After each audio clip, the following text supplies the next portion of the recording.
No muy lejos de Roma, a menos de 30 kilómetros al sureste y ubicados en el borde de un antiguo volcán, se encuentran los restos de la antigua Tusculum, ciudad romana primero y medieval después, que en distintos momentos de su historia tuvo una gran importancia política y económica que la convirtió en competidora de Roma.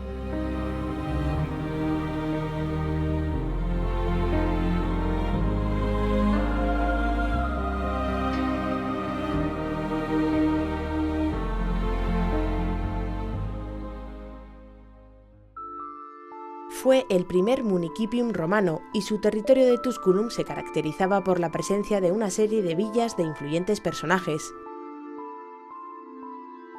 Gradualmente, la ciudad romana sufrió diferentes transformaciones, volviendo a tener gran importancia en época medieval.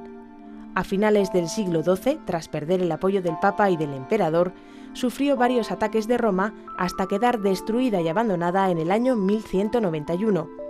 Tras un largo periodo de abandono, en 1806 fue excavada y redescubierta por Luciano Bonaparte, hermano de Napoleón.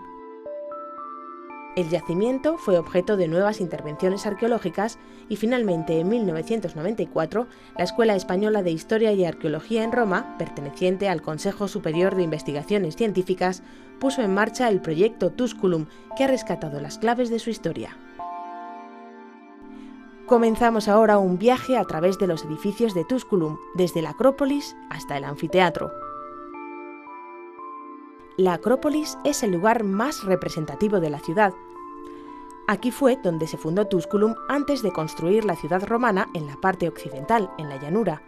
Situada en una zona elevada entre la Vía Latina al sur y la Vía Labicana al norte, permitía controlar una amplia porción del territorio, identificados inmediatamente como los tusculanos y posteriormente como los condes de Tusculum, construyeron su palacio en la Acrópolis, justo sobre el antiguo podio del denominado Templo de los Dioscuros.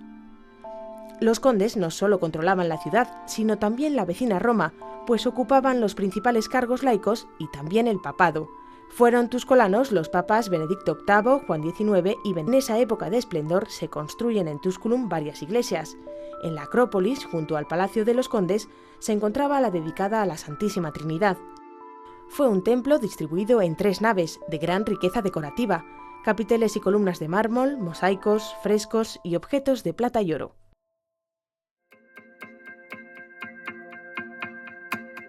El teatro, construido durante el periodo romano, demuestra la importancia que tuvo esta ciudad en dicha época. Aunque no tenía las dimensiones de los existentes en Roma, el de Tusculum contaba con un aforo de 2000 personas y en él se representaban dramas y sobre todo comedias que eran las preferidas por el público. El terreno donde se asienta Tusculum cuenta con una gran abundancia de agua. Detrás del teatro, en la ladera de la Acrópolis, se ha descubierto un espacio destinado a una cisterna de grandes dimensiones para el aprovisionamiento. El teatro es un elemento muy significativo de una ciudad, ya que plasma su esencia y las diferencias entre las clases sociales. A lo largo de los años fue objeto de diversas intervenciones. En sus inicios, la cávea, para cuya construcción se aprovechó la pendiente del terreno, era de piedra y más pequeña que la que puede verse en la actualidad.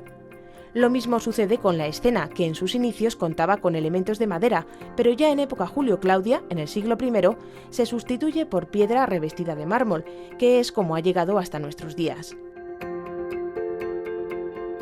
Cuando se decidió ampliar la cávea para aumentar el aforo, hacia el inicio de la época imperial, hubo que buscar una solución arquitectónica que perdura a día de hoy. Se trata de una vía tecta, es decir, una vía abovedada que une la Acrópolis con el foro y que pasa bajo las gradas del teatro. En las proximidades del teatro se encuentra el foro y en su corazón se hallan los restos de la basílica de época romana. Este edificio de grandes dimensiones se construyó en varias fases entre el siglo III a.C. y el I después de Cristo. La basílica es uno de los centros administrativos más importantes en la gestión de la ciudad, en la que se administraba justicia, se hacían transacciones comerciales y reuniones de carácter político. Es el lugar que sintetiza toda la vida social, administrativa y jurídica de la ciudad.